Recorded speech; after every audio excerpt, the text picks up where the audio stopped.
vídeo anterior, nós falamos sobre orientação sexual e identidade de gênero. Mas tem uma questão que ficou em aberto. Será que existiriam crianças transgênero que sentiriam que o sexo do seu nascimento, sexo biológico, não condiz com a maneira com a qual ela se percebe? Ou seja, as pessoas já conseguiriam definir se elas são cisgênero ou transgênero logo no período da infância? De um lado, temos pessoas que afirmam que as crianças ainda não se desenvolveram o suficiente em termos cognitivos para definir de maneira precisa e duradoura o sexo com a qual elas se identificam. Por outro lado, outras pessoas dizem que não devemos julgar as crianças como imaturas e que, portanto, elas seriam sim capazes de dizer como que elas se sentem e de inclusive identificar a incompatibilidade entre o sexo biológico do nascimento e a maneira com a qual elas se percebem, se identificam. Então assiste o vídeo até o final, porque esse é o assunto do episódio de hoje. Crianças trans. E se você não me conhece, sou Alberto Delísula e você está no canal Como a Mente Funciona. Um canal onde falamos de filosofia, psicologia, neurociência e muito mais. Então se você gosta de vídeos como esse, já dá o gostei agora. O Alberto tá lá fazendo pedido de like. É o seguinte, se eu não mostrar para o algoritmo que esse conteúdo é relevante, o canal morre. E esse é um problema de termos canais educativos, certo? Então conto com sua ajuda. Em 1987, o psiquiatra e sexólogo Richard Green publicou um livro que em tradução livre seria A Síndrome do Menino Afeminado e o Desenvolvimento da Homossexualidade. Nesse livro, ele relatou o acompanhamento por 15 anos de 44 meninos que demonstravam comportamentos tipicamente femininos. Desses indivíduos, apenas um mudou de gênero, ou seja, tratava-se de um indivíduo transexual que nasceu do sexo masculino, mas que se identificava como mulher anos mais tarde. Porém, 3/4 do grupo acompanhado por Green se revelou homossexual ou bissexual, ou seja, ainda se identificavam como homens, mas relatavam sentir atração por outros homens. É claro que, por se tratar de um livro antigo e de um trabalho realizado com poucos indivíduos, temos que ter cuidado para não extrapolar os dados. Mas o exemplo desse livro do Green chama atenção para alguns tópicos muito importantes que vamos abordar hoje. O primeiro é que a atração sexual e identidade de gênero são coisas diferentes. Aliás, já falamos sobre isso no nosso vídeo sobre transexualidade. Ou seja, uma pessoa pode se identificar como sendo do sexo masculino ou feminino, independentemente do sexo biológico. E essa mesma pessoa pode sentir atração por homens, por mulheres ou por ambos. E o segundo tópico importante é que estereótipos de gênero manifestados durante a infância não necessariamente definem o comportamento sexual de alguém no futuro. Ou seja, o fato de uma pessoa demonstrar comportamentos tipicamente femininos ou masculinos durante a infância não implica que temos 100% de certeza a respeito de sua identidade de gênero e de sua orientação sexual. E guarda bem essa informação, porque eu vou retomar essa questão dos estereótipos mais tarde no vídeo. Lembrando que a identidade de gênero pode ser cis ou trans e diz respeito à identificação ou não que o indivíduo tem com o sexo biológico. E orientação sexual se refere à atração que o indivíduo demonstra por pessoas do mesmo sexo ou por pessoas do sexo oposto. Mas dito isso, você pode se perguntar o que tudo isso tem a ver com a questão a respeito de existir ou não criança trans. Simples, a aceitação da identidade de gênero de uma criança parte, na maior parte das vezes, daquilo que a própria criança declara. Ou seja, ela pode dizer se concorda ou não com seu sexo biológico. O grande problema é que as crianças frequentemente não possuem um entendimento do que realmente quer dizer se identificar com o gênero ou se identificar com outro gênero. Principalmente quando estamos falando da primeira e da segunda infância, que vão de 0 a 6 anos de idade. Para explicar melhor,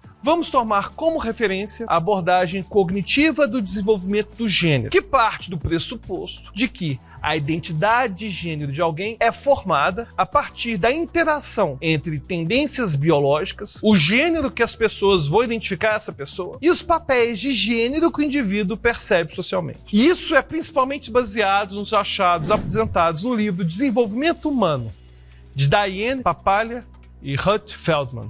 Aliás, esse livro do Papalia é um dos livros mais usados nas faculdades de psicologia. Ele é excelente. Não é publi não, viu? Mas enfim, entre os 2 e 3 anos de idade, as crianças já possuem consciência do gênero das outras pessoas. E durante essa fase, elas criam a noção de estabilidade de gênero. Isso é, a consciência de que o gênero de alguém não muda. Mas vale citar que nas fases iniciais da vida, principalmente até os 6 anos de idade, o entendimento do que é sexo feminino e masculino leva em conta aspectos muito superficiais ou estereotipados, como vestimenta ou tamanho do cabelo. O que quer dizer que nessa fase, a criança tende a aplicar esses critérios rígidos a si mesma e aos outros. E pode, por exemplo, ficar confusa ao ver uma mulher de cabelos curtos ou ver um homem usando brinco. Mas entre os 7 e 8 anos de idade, as crianças já passam a desenvolver noções mais complexas e flexíveis a respeito do gênero e passam a assimilar informações que inicialmente poderiam parecer contraditórias. Por exemplo,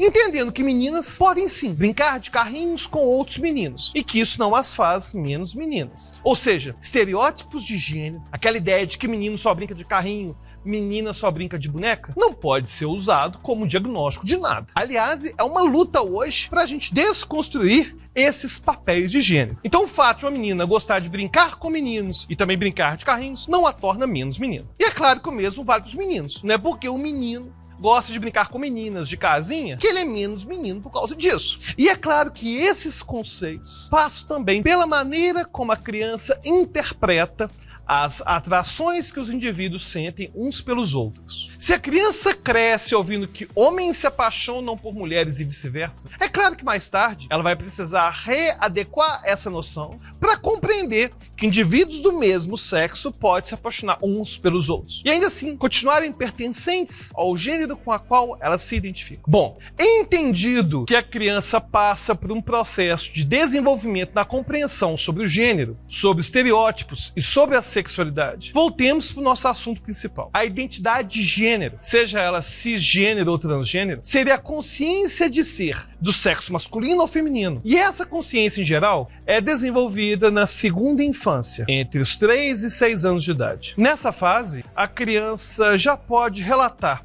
sentir uma dissonância entre a sua identidade e o sexo biológico. A grande questão é que esse relato feito pela criança tem 2 possibilidades distintas. Pode sim ser que ela realmente esteja manifestando os primeiros sinais de uma identidade fundamental que acompanhará por toda a vida. Ou pode ser algo transitório, baseado na percepção que a criança tem sobre si mesma e sobre o gênero, principalmente levando em conta uma possível limitação na maneira como que a criança consegue comunicar essa percepção sobre si mesma. A criança tem muita dificuldade com o uso da linguagem. E aí chegamos ao grande problema do diagnóstico de crianças trans, que vão ser os falsos positivos. Como dissemos antes, esses conceitos ainda não estão totalmente flexíveis antes dos 7 anos de idade. Então pode ser que a maneira como a menina de 5 anos de idade manifesta seu interesse constante por futebol e jogos de luta é dizendo que ela na verdade é um menino. E da mesma maneira, alguém que nasceu menino pode sim dizer que é menina porque quer deixar o cabelo crescer, quer usar maquiagem ou quer brincar de boneca. Em contrapartida, como já dissemos antes, muitas crianças que se revelarão trans no futuro realmente já conseguem identificar desde muito cedo uma incompatibilidade entre o seu sexo biológico e a sua identificação de gênero. E aí chegamos ao problema. Como identificar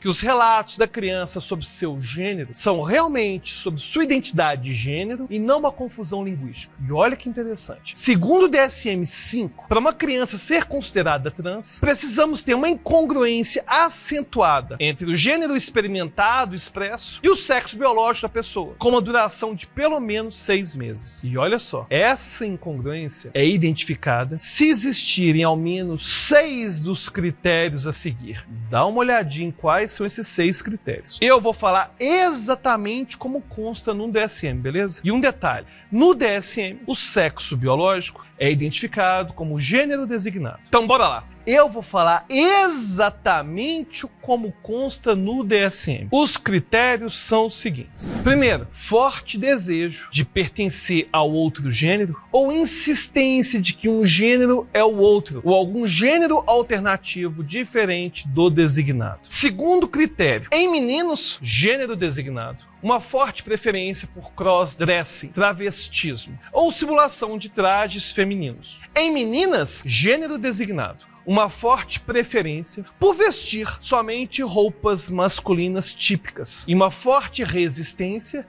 a vestir roupas femininas típicas. Terceiro critério, forte preferência por papéis transgêneros em brincadeiras de faz de conta ou de fantasias. Quarto critério, forte preferência por brinquedos, jogos ou atividades tipicamente usados ou preferidos pelo outro gênero. Presta atenção nesses critérios. Quinto critério, forte preferência por brincar com pares do outro gênero. Sexto critério, em meninos, gênero designado, forte rejeição de brinquedos, jogos e atividades tipicamente masculinos. E forte evitação de brincadeiras agressivas e competitivas. Em meninas, gênero designado, forte rejeição de brinquedos, jogos e atividades tipicamente femininas. Sétimo critério, forte desgosto com a própria anatomia sexual. Oitavo critério, desejo intenso por características sexuais primárias e ou secundárias compatíveis com o gênero experimentado. E o DSM continua dizendo o seguinte: a condição está associada a sofrimento clinicamente significativo ou a prejuízo no funcionamento social, acadêmico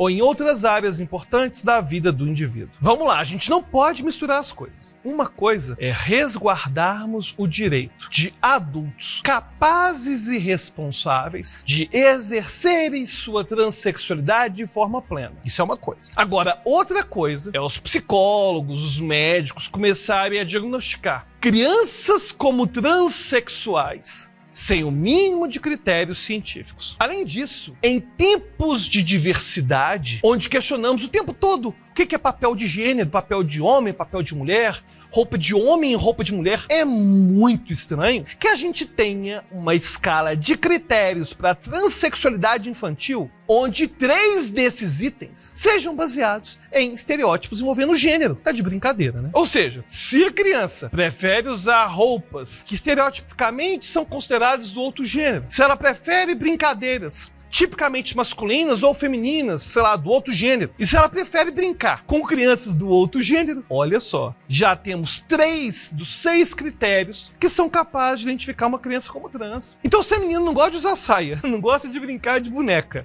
e não gosta de brincar com as meninas, prefere brincar de bola com os meninos, já tem 3 critérios para ser identificado como trans. Isso é absurdo. Existem limitações metodológicas para a gente investigar o gênero das crianças. É comum que tenhamos relatos de adultos trans dizendo o seguinte, que se entendem como trans desde pequenos. No entanto, isso não tira o risco de termos falsos positivos. Isso é, crianças que se afirmaram como trans, mas que na verdade estão fazendo alguma confusão entre conceitos. Aliás, é comum alguns adultos ainda confundirem identidade de gênero e orientação sexual. É exigir muito que crianças saibam fazer esse tipo de distinção. E o pior é que não é uma escolha qualquer. Uma criança com um desses diagnósticos errados acaba assumindo socialmente um compromisso que é muito pesado para sua idade. Aliás, eu te digo, pesado para qualquer pessoa. Por isso que ele tem que ser assumido por adultos capazes, responsáveis. E se essa criança tivesse enganado? Como abordar os pais sobre isso? Como que ela poderia enfrentar a sociedade depois de tudo que ela disse? É irresponsabilidade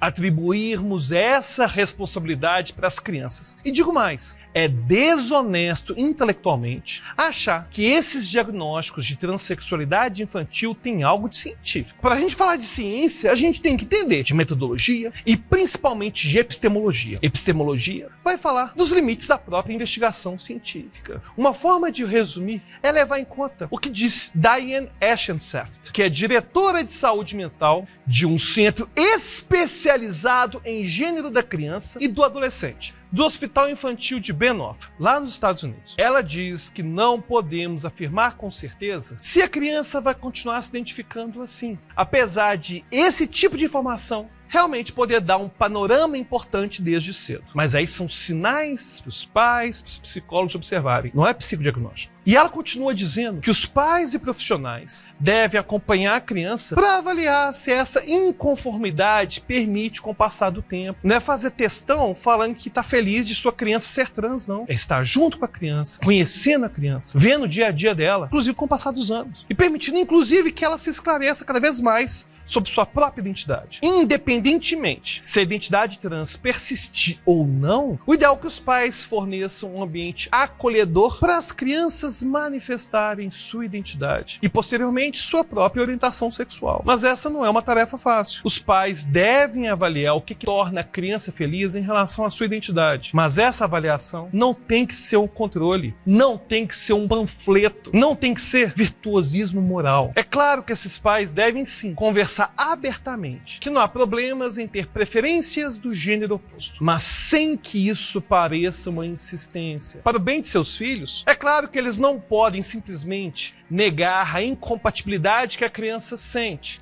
ao mesmo tempo que não podem reforçar algo que lá na frente a criança não se sentirá confortável de manter. E essas questões se tornam ainda mais complexas quando envolve-se a tentativa de transição para o outro sexo durante a infância ou no início da adolescência. Isso acontece principalmente com fármacos, que são bloqueadores hormonais que suprimem a puberdade. E como consequência, a pessoa não desenvolve caracteres secundários, que seriam aquelas características físicas distintivas de cada sexo. Ou seja, uma pessoa que nasceu mulher, mas que se identifica como homem, não desenvolveria seios, quadris largos e nem mesmo atividade dos ovários, caso tomasse esses bloqueadores de puberdade a partir dos 10 anos de idade. E o contrário também é verdade. Alguém que nasceu biologicamente como menino não apresentará pelos no rosto, voz grave, gogó, ombros largos, caso passasse por esse tipo de intervenção. O objetivo desse processo é evitar que a pessoa passe por uma adolescência trocada, em que ela desenvolveria características de um gênero com o qual ela não se identifica, e algo que facilitaria um possível processo de transição pelo qual esse indivíduo pode optar por passar no futuro. Mas é claro que, por se tratar de uma intervenção tão radical, é óbvio que existe muito debate em volta da viabilidade dos quesitos éticos envolvidos na administração desses bloqueadores. A primeira é que existem sim possíveis efeitos colaterais, como por exemplo, diminuição na densidade óssea. Outro efeito colateral grave é o de que adolescentes que tomam esses bloqueadores não amadurecem seus tratos reprodutivos por completo. E como resultado, eles não podem fornecer óvulos ou espermas, caso decidam ter filhos biológicos no futuro. É claro que devemos reiterar que, caso a pessoa abandone o tratamento com esses bloqueadores, ela começará a desenvolver as características do seu sexo biológico em poucos meses. Apesar de essa possibilidade existir, os efeitos podem ser duradouros a depender do tempo pelo qual a criança ou adolescente passou pela intervenção. O problema disso seriam as possíveis mudanças permanentes de uma tendência que poderia ser momentânea. Sobre isso, a especialista em bioética Alice Domrat-Drager escreveu: as intervenções de mudança de sexo não são brincadeira. Implicam um risco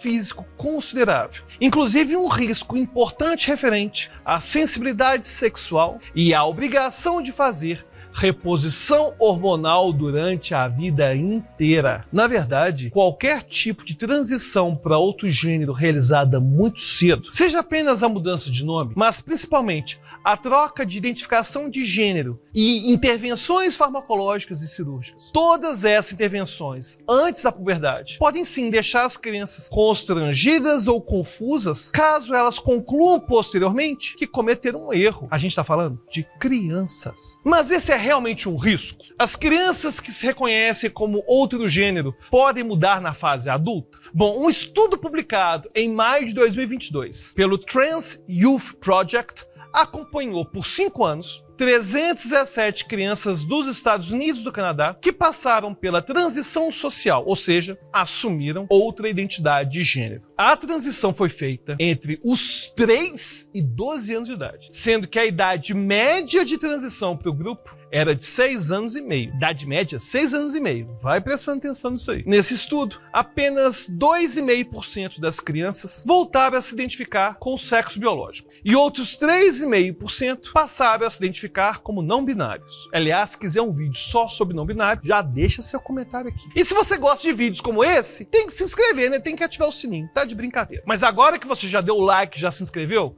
vamos voltar ao estudo. Então, nesse estudo, apenas 2,5% das crianças voltaram a se identificar com o sexo biológico. e outros 3,5% passaram a se identificar como não binários. Apesar de essa taxa baixa parecer um indicativo de que as crianças em geral manterão sua posição futuramente, temos que lembrar que o estudo teve várias limitações, principalmente no que diz respeito ao grupo avaliado e ao tempo dessa avaliação. A primeira limitação, e a mais importante e óbvia, é que essas crianças foram estudadas por apenas 5 anos. Gente, a média de idade era 6 anos. Passou o tempo, elas têm 11. São crianças. Ou seja, depois da pesquisa, elas continuavam sendo crianças. Ou seja, todos os problemas que a gente já comentou até agora continuavam existindo. Inclusive, o simples fato de elas participarem de uma pesquisa como essa já aumenta o compromisso pessoal que elas têm com a causa trans. Crianças assumindo compromisso com uma causa que muitas delas nem têm certeza se é uma causa delas. Para termos algo realmente robusto sobre esse assunto, a gente ia precisar de um estudo longitudinal. Estudo longitudinal é um método de pesquisa que visa analisar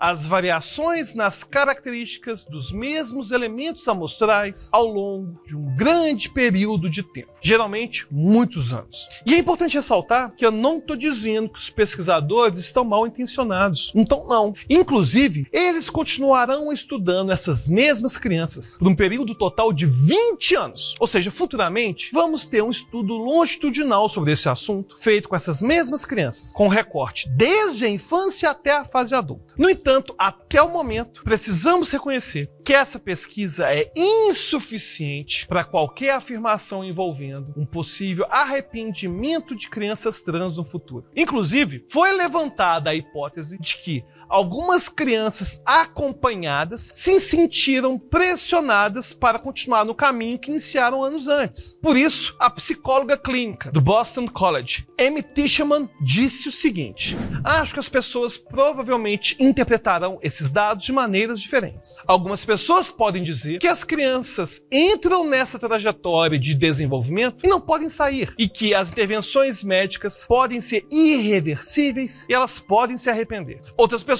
dirão que as crianças conhecem seu gênero e que, quando são apoiadas, ficam felizes. Outra limitação da pesquisa é que a maioria das crianças era de classe socioeconômica maior que a média geral da população, e seus pais forneceram apoio à transição. Além disso, na época em que o estudo iniciou, não havia tantas crianças se afirmando transgênero quanto atualmente. E é importante lembrar que o grupo apresentava maior taxa de transtornos mentais, como o transtorno espectro autista e TDAH, do que a média da população. Então, levando em conta todas essas limitações, não podemos dizer que essa amostra e o tempo pelo qual o grupo foi acompanhado são reveladores sobre o quanto que as crianças em geral mudam de opinião depois de afirmarem que são transgênero. E por isso é importante que outros estudos sejam feitos de maneira a termos dados mais precisos sobre o assunto. De qualquer forma, se estamos olhando para o lado dos pais ou para o lado das crianças, não há um caminho fácil. Os pais não podem ser negligentes às queixas dos filhos, mas também devem evitar tomar decisões equivocadas que terão repercussões sérias no futuro, como, por exemplo, fazer cirurgia e intervenções hormonais num corpo saudável sem ter certeza que aquilo tem que ser feito. E, ao mesmo tempo, as crianças podem se sentir pressionadas a seguir uma maneira de agir ou sofrer com a horrível sensação de que estão aprisionadas em um corpo que não pertence a elas. Provavelmente existem sim crianças trans. O desafio é saber quais são. Uma boa opção aos pais é dizer à criança que ela tem direito de explorar o gênero com o qual ela se identifica e compartilhar a experiência para saber como que está sendo o processo. Além disso, ter apoio nesses casos é fundamental. Por exemplo, conversando com famílias que passam ou que passaram por uma situação semelhante. E principalmente, buscando a ajuda profissional de médicos e psicólogos especializados. E antes de finalizarmos, é importante deixar claro que não estamos dizendo que não existam crianças que desde cedo percebam incompatibilidade entre o sexo biológico e o sexo que ela se sente pertencente. Essas crianças existem sim, e a sua percepção pode perdurar ao longo de toda a vida. nós estamos apenas mostrando que não há evidências que indiquem que